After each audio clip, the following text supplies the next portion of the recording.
All right, now back to the show. We have the hot seat. The hot seat. Back to the hot U.S. seat. Senate candidate Mike Gibbons running to fill the seat vacated by Rob Portman. Thank goodness.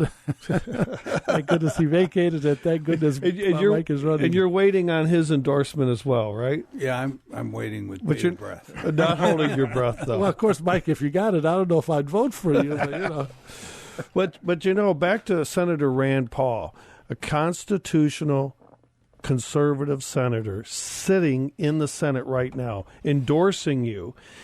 He gave you some, maybe, I don't know if the word is advice, but he gave, Mr. Producer, if you play clip 7 here, he gave you some things about the problems you're going to run into.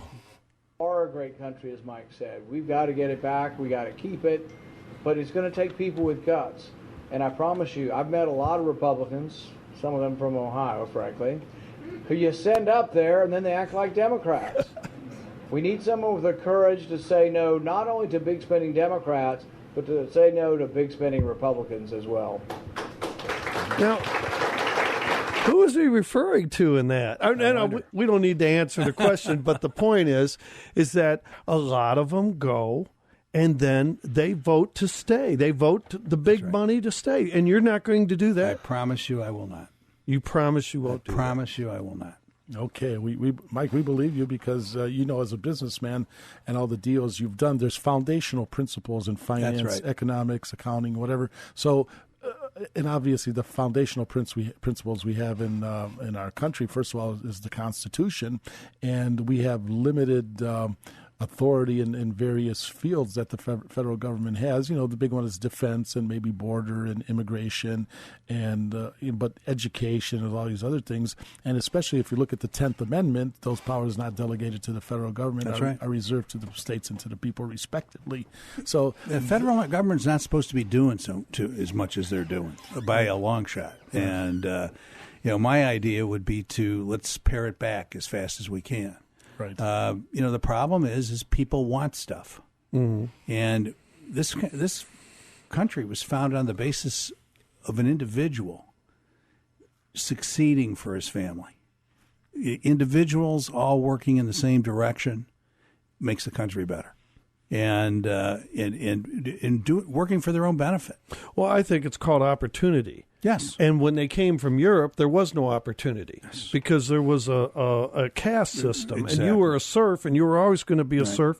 You can work the Lord's land, but you couldn't benefit from it. I can tell you, I started as a serf in life, and we didn't have a lot, and my dad never cared about money, but I didn't realize until I went to college and actually high school and saw people there, and they didn't push their mother's car to start it. And I thought, what's wrong with this? Did you have a hand crank in the front too there? No, but my dad didn't care about it. My dad was the greatest man I've ever known. Wow. And he worked hard. But he never achieved, economic freedom. I started with nothing. I know that the American dream works. I've achieved it. Because you've lived it. That's right. So I got one more clip, and this is Rand closing up for today, and I want you to comment on it. So, Mr. Producer, go ahead. I'll end with this. There's a great website called humanprogress.org, and it talks about just how successful we are, because sometimes you watch the media and you think, oh, everything's so horrible. Everybody hates each other. They present the opposite of what the truth is. On race, I think, frankly, we've been getting better every decade of my life. I see, I see through my children's eyes, they don't consider people the color of people's skin at all. None, zero. They don't consider, they're the most open-minded, fair-minded. I'm not saying my kids, our kids in general. Things have been getting better for a long time. Are there problems that need to be reformed? Yeah, I've been for some reforms. No knock raids? I don't think we should have them, frankly. I don't think you should go in the middle of the night and break a door down. It's dangerous for the police, but it's also dangerous for the people inside. There are other ways to get about these problems. But what I would say is that we are a better place than we've ever been. This is the best time to ever be alive. I mean, if you're a woman, if you're black, if you're brown, if you're Asian American, Jewish American, there's never been a better time. It's not perfect. I'm not saying it's perfect. But there's never been a better time to be alive than at any time in all of world history. but also from a viewpoint of wealth and creation of wealth. In 1820, at the beginning of the Industrial Revolution, 98% of people lived in utter poverty. Nobody had enough food. There was no obesity back then because nobody ate food. The only obesity was like Henry VIII or whatever. You had to be royalty, to have a bunch of slaves working for you. But nobody else had any food. 98% of the people lived on $2 a day. You fast forward to today, the whole world, less than 10% of the people live on, again, extreme poverty, keeping the same constant dollars, $2 a day, less than 10%. That's because of international trade. It's because of division of labor and capitalism. It's because of everything Adam Smith wrote about. It's in the book, The Wealth of Nations. Everything is there. When President Trump said he was going to make America great again, I always said, to make America great again, you got to understand what made us great in the first place. It was believing that our rights come from God, that they pre-exist government. Government was instituted among men to protect those God-given rights, and little else. They're supposed to stay out of our way. The freer we are, the more we can guarantee law and order, property title to your house, stability. We can succeed. We will succeed. Send us Mike Gibbons so we can do even better. Thank you. And I do want to thank our roving reporter, Don Larson, for them awesome clips, because he went out and gathered those with your campaign, your staff's help, and we really appreciate you letting him get in there. I appreciate you doing it, because I wouldn't have it, probably, if you didn't. But, it gives me confidence that we're going to win this election. Other people have celebrities involved in their campaign, but they're paying them. I didn't pay Rand Paul, and none of them, none of those people are sitting senators. Right? They're not doing the job. They're not conservative senators. Right. No, I think we've got a pretty good shot at winning the title here, and we're going to do it. And so, how can people get involved with you? Well, you can go to gibbonsforohio.com. You can see what we're doing there. I have one great deficiency as a candidate, and I think you know about it. I don't ask for money, other than generally. I just can't do what some of the other candidates do. I'm going to spend a good bit of my own money on this, I'm hopeful that if I can get through the primary, we'll get the kind of national support we need to fight Tim Ryan.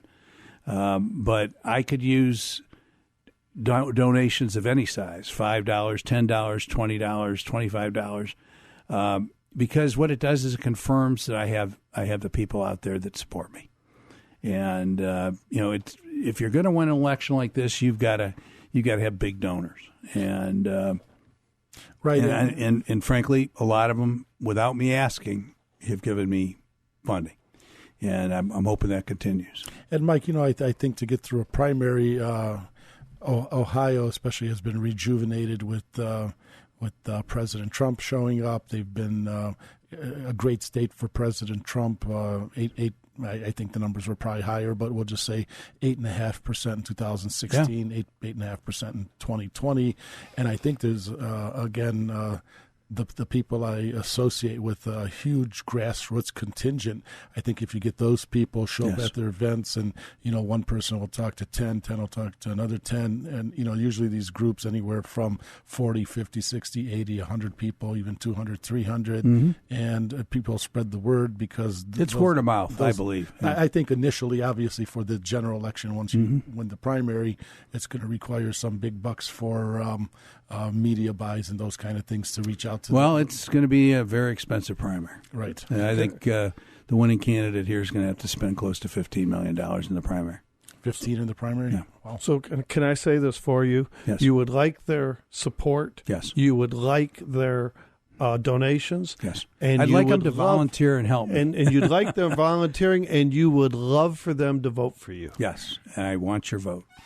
And if, you check out the other candidates, read their resumes, see what they've accomplished in life, what they've been doing with their life up until now. Well, Rand Paul seems to trust you. Yes, he does. He seems to want to be sitting next to you in the next Senate. Yes.